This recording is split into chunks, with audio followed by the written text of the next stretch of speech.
I scrubbed pots. I cleaned grease traps. I hauled garbage bags out the back door of Le Jardin, one of Toronto's finest French restaurants, while men in $1,000 suits sat inside, eating meals that cost more than I made in a week. My hands were red and cracked from industrial soap. My back ached from bending over steel sinks.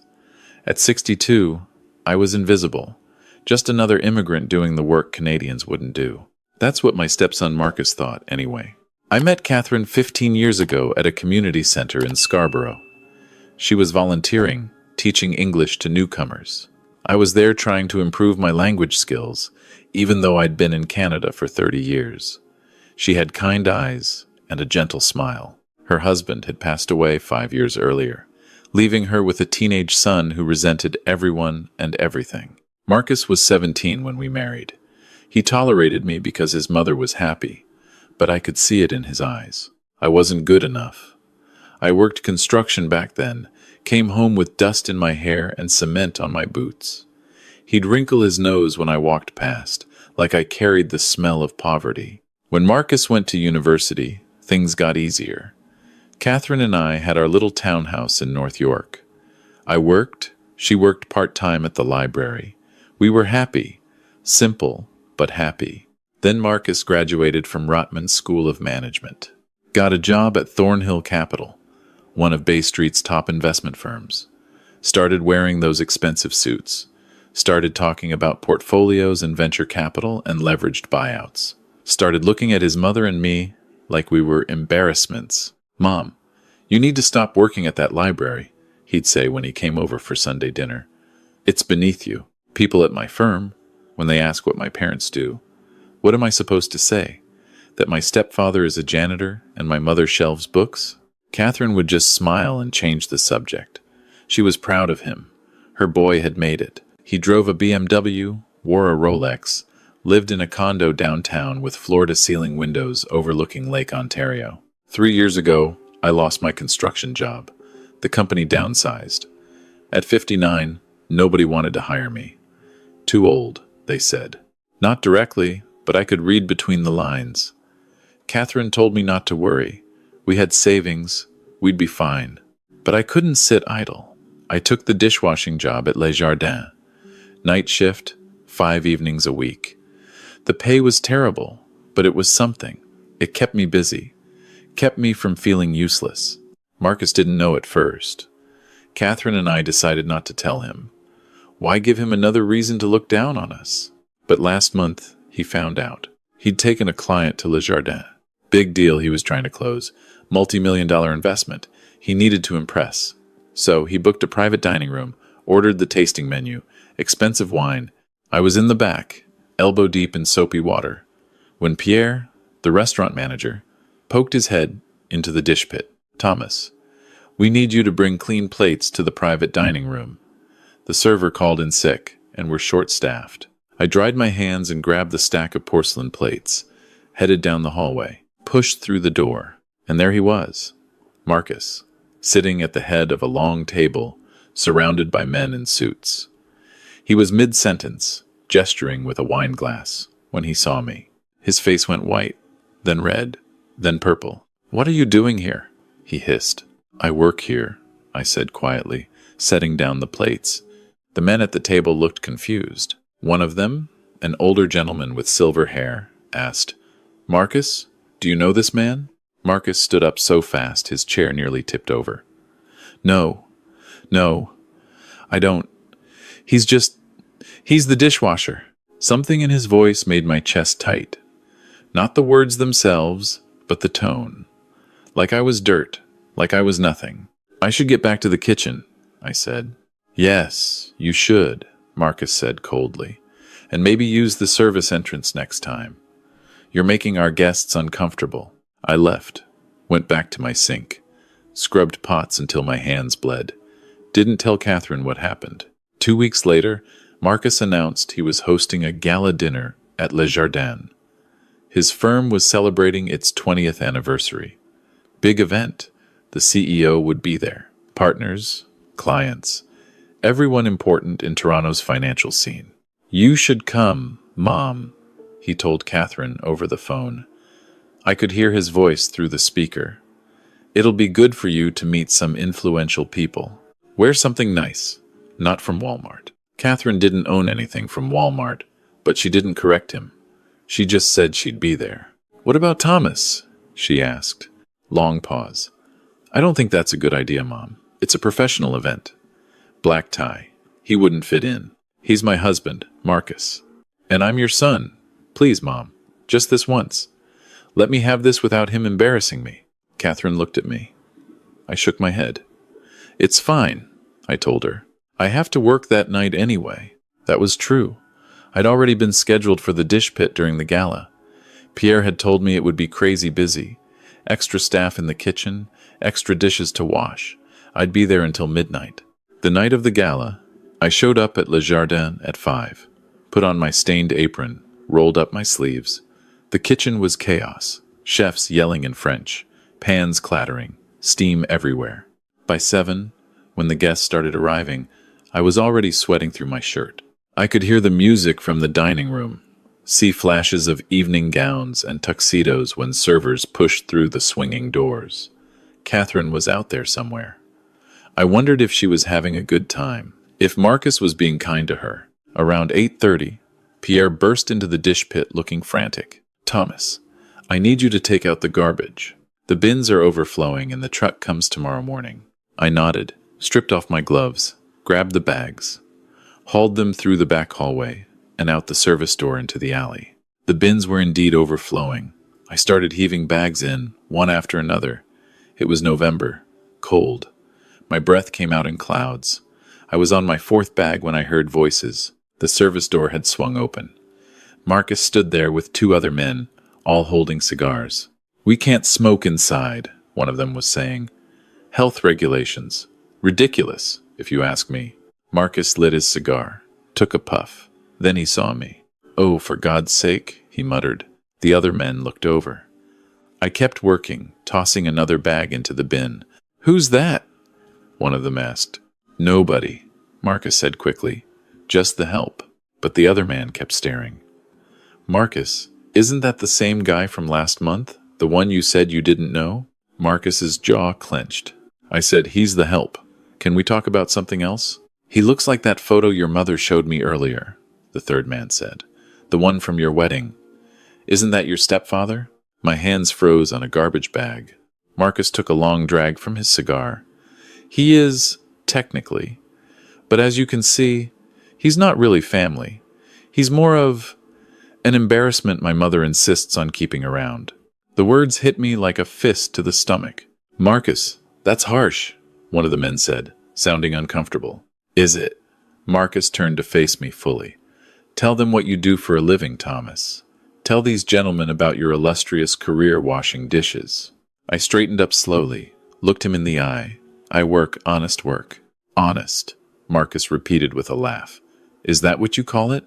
My mother could have married anyone. A lawyer, a doctor, another teacher. Instead, she married you, a man who peaked at manual labor, and now washes dishes for minimum wage. Do you know how that makes me look? Do you know what people say when they find out? Marcus, let's go inside, one of the men said, clearly uncomfortable now. No, I want him to hear this, Marcus continued. I want him to understand. He's been dragging my mother down for 15 years, living in our house, eating our food, pretending to be something he's not. That's enough, I said quietly. It's not enough. His voice was rising now, echoing off the alley walls. You're a leech, a parasite. You latched onto my mother because she was kind and lonely, and you've been bleeding her dry ever since. If you had any dignity, any self-respect, you'd leave. You'd let her find someone worthy of her. The service door opened again. Catherine stepped out, her face pale. Marcus, she said, her voice shaking, what are you doing? I'm telling the truth, Mom. Something you should have done years ago. She walked over to me, took my arm. We're leaving. You're not going anywhere, Marcus said. This is my event, my night. He can leave. He's just the help anyway. No one will notice if the dishwasher disappears. I'm your mother, and he's my husband. He's a nobody, Marcus shouted. A failed immigrant who couldn't make it in this country and settled for scraps. That's who you chose over Dad's memory. That's who you... Marcus! A new voice, sharp and commanding. We all turned. A man in his late 60s, impeccably dressed, stood in the doorway.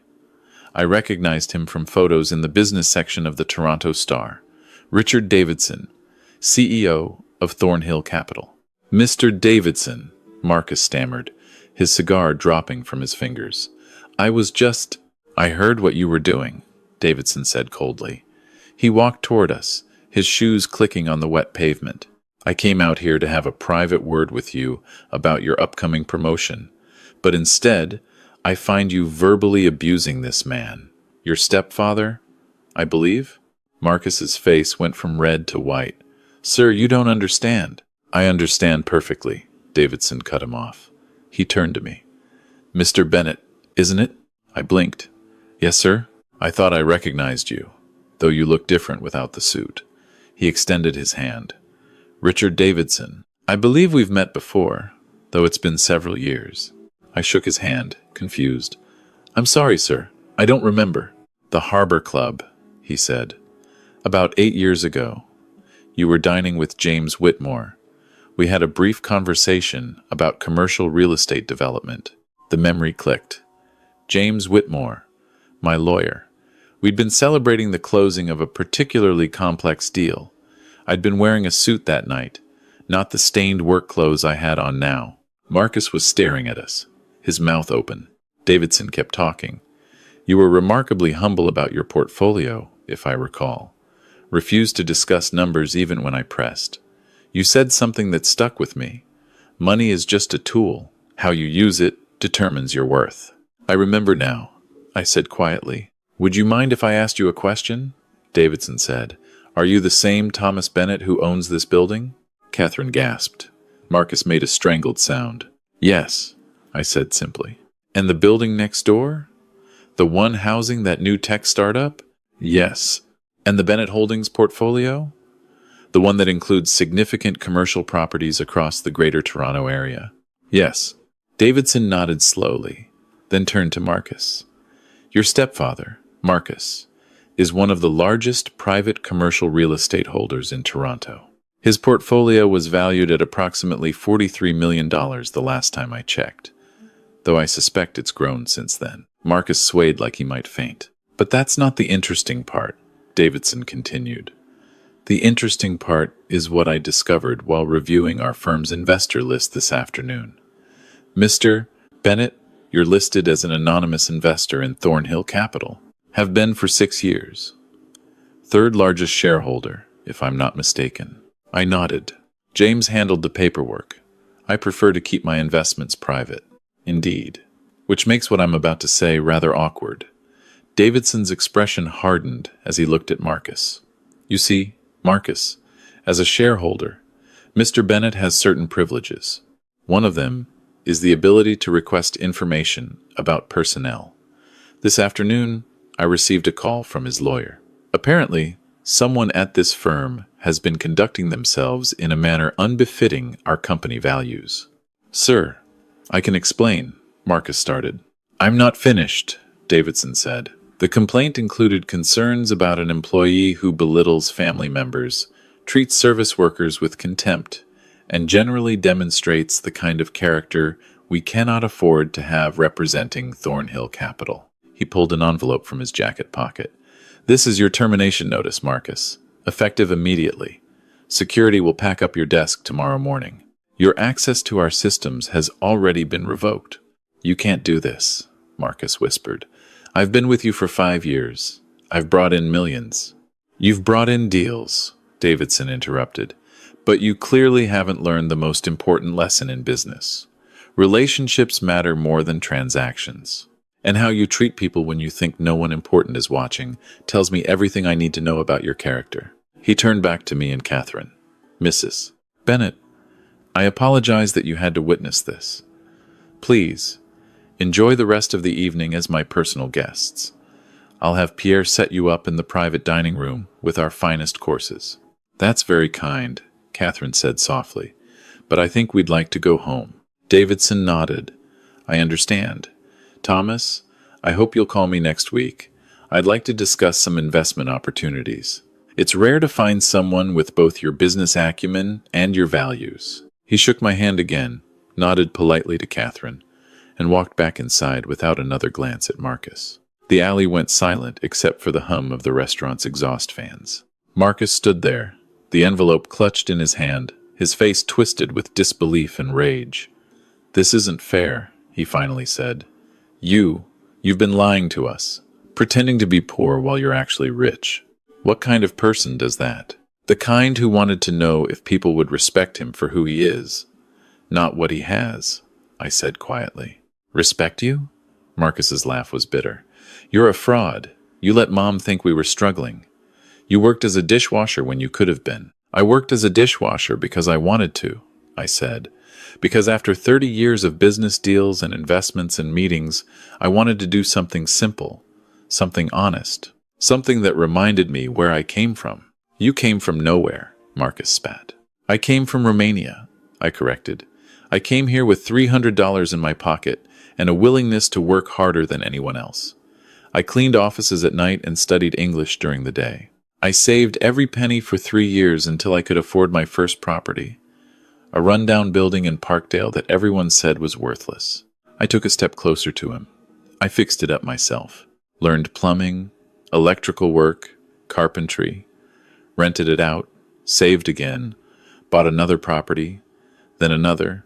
For 25 years, I built something, not by stepping on people or treating them like they're beneath me, by working, by respecting everyone from the bank CEO to the janitor, because I'd been both." "Then why hide it?" Marcus demanded. "Why not tell us?" "Because your mother didn't marry me for my money," Catherine said, speaking for the first time since Davidson left. Her voice was steady now, though tears streamed down her cheeks. "She married me because I made her laugh. Because I listened when she talked about her day at the library. Because I remembered she liked lilacs and planted them in our garden. Because I loved her son, even when he made it clear he didn't want me around." I turned to Catherine. "I'm sorry I didn't tell you about the money. I should have, but I was afraid. I was afraid you might see me differently, that it might change what we had." She shook her head, smiling through her tears. "You foolish man. Do you really think I didn't know?" I stared at her. "What? Thomas? We've been married for 15 years. I've seen the statements from James. I've heard you on phone calls about properties and tenants and investments. I've known for a long time, but you never said anything. Because you clearly needed to feel like you were just Thomas. Just a man who worked hard and loved his family. Not some wealthy landlord. And I loved you enough to let you have that." Marcus made a disgusted sound. "This is insane. You're both insane." "No," Catherine said, turning to her son. "What's insane is how you've treated Thomas. How you've treated me, telling me what I should wear, where I should work, who I should be friends with. You've been trying to control our lives for years, Marcus. Tonight was just the first time Thomas fought back. I was trying to help you," Marcus said, but his voice lacked conviction. "You don't understand what it's like at my level. The people I deal with, they judge you based on appearances, on connections, on whether you treat the dishwasher with respect," I finished. "That's what Mr. Davidson judged you on tonight. And you failed." Marcus crumpled.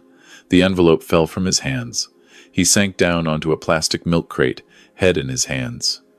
"I've lost everything," he whispered. "My job, my career, my reputation. Everyone at Thornhill will know why I was fired. I'll never work on Bay Street again." "You've lost what you never should have valued in the first place," I said. "But you haven't lost everything. Not yet." He looked up at me, his eyes red. "Your mother still loves you," I said. "I can see it. Even after everything you've said and done. That's something you can't buy or earn with a fancy job. That's something you're given, freely, by people who choose to care about you, despite your flaws." I held out my hand. "You can lose that too, if you keep going the way you've been going, or you can learn from this. Change. Become the kind of man your mother hoped you'd be when she sent you to university." Marcus stared at my outstretched hand like it was a foreign object. Catherine stepped forward. "Baby, you need help." You've been so focused on money and status and impressing people that you've forgotten how to be kind. Come home with us tonight. We'll talk. Really talk. Figure out what comes next." "I can't," Marcus said, but he was crying now. "I'm so ashamed. The things I said to you, to Thomas, I don't know how to take them back." "You can't take them back," I said, "but you can do better going forward. That's all any of us can do." He looked at my hand again, hesitated. Then, slowly, he reached up and took it. I pulled him to his feet. He was taller than me by 3 inches, younger by 30 years, but in that moment he seemed small, lost. "Thank you," he whispered. "Don't thank me yet," I said. "You've got a long road ahead. Finding a new job won't be easy. Rebuilding your reputation will take years. And you'll have to face the fact that you destroyed your own career through arrogance and cruelty." "I know. But," I continued, "if you're willing to do the work, really do the work, I'll help you. Not with money. You'll need to earn your own way. But with advice, connections, a reference, eventually, when you've proven you've changed." Catherine took both our hands. "Let's go home," she said. "All of us." We left through the service entrance, the 3 of us walking through the alley to the parking lot. Behind us, I could hear the gala continuing, music and laughter spilling out into the cold Toronto night. Marcus stopped at his BMW. "I should probably sell this," he said, looking at it like he was seeing it for the first time. "The payments are ridiculous." "Probably," I agreed. He laughed, a broken sound. "What am I going to do, Thomas? First, you're going to come to Sunday dinner at our house. Every week. Not when it's convenient. Every week. Okay. Second, you're going to apologize to every person you've treated poorly. The servers at restaurants. The janitors at your condo. Anyone you've looked down on because you thought their job made them less than you. That's going to take a while." "Good. You've got time now." "What else?" I thought for a moment. "You're going to volunteer somewhere. A soup kitchen, maybe. Or a community center helping newcomers, like your mother used to do. Somewhere you can remember that status isn't the same as worth. And then you figure out who you want to be. Not who you think you should be to impress people. Who you actually want to be when you look in the mirror." We drove home in 2 cars, Catherine with me, Marcus following behind in his BMW. The townhouse was dark when we pulled up. Catherine unlocked the door and turned on the lights. "I'll make tea," she said. Marcus and I sat at the kitchen table, the same table where he used to do his homework as a teenager, where we'd had countless awkward dinners in those early years. "Can I ask you something?" Marcus said. "Of course." "Why dishes?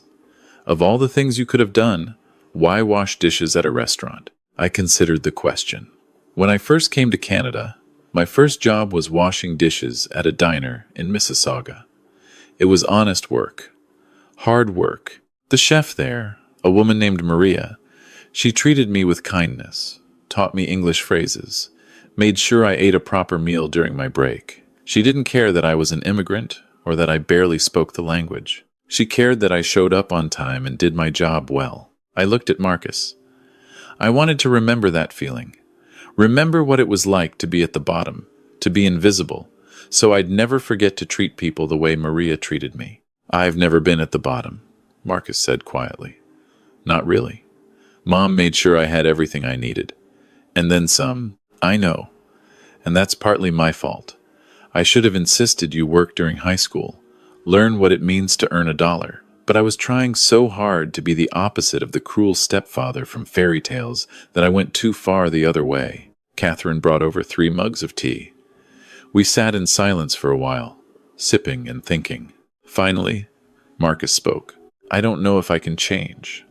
What if this is just who I am?" "You're 35, I said. "You have decades ahead of you. People change every day. The question isn't whether you can, it's whether you will." He nodded slowly. "I'll try. That's all I ask." Catherine reached across the table and took both our hands. "This family has been broken for a long time," she said. "Maybe tonight is when we start putting it back together." Over the following months, I watched Marcus rebuild his life. He sold the BMW, moved to a modest apartment in Etobicoke, started volunteering at a food bank 3 evenings a week, sent handwritten apology letters to people he'd wronged. It wasn't easy for him. There were setbacks, days when the bitterness crept back in, when he complained about his circumstances or blamed others. But slowly, gradually, he changed. He got a job at a smaller investment firm, lower pay but steady. Started dating a social worker who challenged him when he slipped into old patterns. Showed up for Sunday dinners every single week, even when he was tired or busy. One Sunday, about 6 months after the gala, he brought a newspaper to dinner. "I saw this," he said, sliding it across the table. It was an article about affordable housing initiatives in Toronto. My company, Bennett Holdings, was mentioned as a major donor. "That's your money," Marcus said. "You could be making higher returns on luxury condos. But you're building affordable units instead." "Yes." "Why?" "Because I remember what it was like to struggle to find a decent place to live. To be treated like my rent didn't matter because I wasn't wealthy. I can't fix all the problems in this city, but I can fix some of them." Marcus stared at the article for a long time. "I want to help," he finally said. "How?" "I don't know yet. But there has to be something I can do. Some way I can use what I know about finance to make things better instead of just making myself richer." That was the moment I knew he'd really changed. Not the apologies or the volunteering or the modest apartment. The desire to use his skills for something beyond his own advancement. "We'll figure it out," I told him. And we did. Marcus started working with community organizations, helping them understand complex financial documents, applying for grants, managing budgets. It wasn't glamorous. It didn't pay well. But he was good at it, and it mattered. 2 years after the gala, Catherine and I were having coffee in our kitchen when Marcus let himself in with his key. "I have news," he said, grinning. "Good news?" Catherine asked. "I got engaged." She squealed and hugged him. "To Sarah?" "To Sarah." They talked about wedding plans, about how Sarah had proposed during a weekend hike, about how they were thinking of a small ceremony at a community center. Then Marcus turned to me. "I have something to ask you." "What's that?" "Will you walk me down the aisle? At the wedding?" I felt my eyes fill with tears. "Your mother should—" "Mom will walk with us," he said. "Both of you. If you'll do it." "Of course," I said. "Of course I will." The wedding was simple and beautiful. Marcus wore a suit he'd bought at a department store, not a luxury boutique. Sarah's family welcomed us warmly. The ceremony was held at the same community center where Catherine used to teach English classes, where Marcus now volunteered. When it came time for the vows, Marcus spoke about learning what really mattered, about how the person standing beside him had helped him become someone he could respect, about how family wasn't just blood, but choice. He looked right at me when he said, "I'm grateful for the people who loved me enough to let me fail, to let me fall and hit bottom so I could learn to climb back up." After the ceremony, during the reception, Richard Davidson approached me. "I heard through the grapevine that Marcus is doing well," he said. "He is. Thank you for asking. What you did that night, standing there and taking his abuse without retaliating, that took remarkable restraint." "I was angry," I admitted. "I wanted to put him in his place. But you didn't. You let the truth do it for you. That's wisdom." He paused. "I also heard he's been working with affordable housing organizations." "He has. Thornhill Capital has been looking to expand our community investment portfolio. Would Marcus be interested in coming back?" "Different role, of course. Community development liaison. It would involve working with nonprofit organizations, helping them access capital for housing projects." I smiled. "You'd have to ask him yourself, but I think he'd be very interested." Davidson did ask. Marcus accepted. He's been in that role for 3 years now, helping secure funding for projects across the Greater Toronto area. He makes less than he did as an investment banker, but he comes to dinner every Sunday with stories about families moving into safe, affordable homes, about communities being revitalized, about making a difference. Last month, Catherine retired from the library. We threw a small party. Marcus and Sarah were there with their newborn daughter. My daughter Jennifer flew in from Vancouver with her family. As I looked around our crowded living room, watching my family laugh and talk and share a meal, I thought about that night in the alley, about how close we came to losing each other completely. Marcus caught my eye and raised his glass. I raised mine back. Some lessons cost everything to learn. Some transformations require hitting rock bottom first. But the people who make it back up, who do the hard work of changing who they are at their core, those are the people worth believing in. I still work at Le Jardin one night a week. Pierre thinks I'm crazy, but he stopped arguing. I like the rhythm of it, the simple satisfaction of clean dishes stacking up, the reminder that no honest work is beneath anyone. Last week, a young server dropped a stack of plates. They shattered across the kitchen floor. He looked terrified, expecting to be yelled at. I helped him clean up the pieces, told him it happens to everyone, asked if he was okay. He looked at me like I'd given him a gift instead of just basic human decency. That's when I knew why I keep doing this work. Not because I need the money or because I'm trying to prove something, but because kindness matters. How we treat people when we have nothing to gain from being kind, that's what defines us. Your worth isn't measured by your bank account, or your job title, or how many people know your name. It's measured by how you treat the dishwasher in the alley when you think no one important is watching. Because someone is always watching. And more importantly, you're watching yourself. You have to live with the person you become. Make sure it's someone you can respect.